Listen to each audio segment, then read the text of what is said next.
How to remove or kick members out from your WhatsApp group. Hi everyone, welcome back to the channel. In this video, I will guide you on how you can remove members from your WhatsApp group. So just make sure to watch the video till the end. Now the very first key distinctive feature that you have to understand over here is that to be able to remove a person from group, you need to be the administrator of that group. If you do not have an administrator access, you will not be able to remove or add anybody. So to get started, open up WhatsApp. Go to the group chat that you created. In this group chat, I'm the admin, so I can do anything that I want.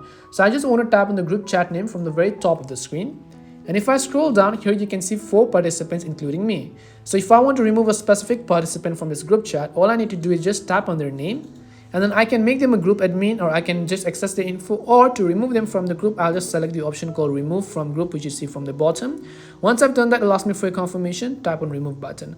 Now you can repeat the process for all the other members that you want to remove from this specific WhatsApp group. And this is simply how you can kick members off your WhatsApp group. We hope the video was really helpful, and if it did help you, make sure to leave a like and subscribe to the channel. If you have any questions, feel free to leave them down. Thank you very much for watching, and see you in the next video.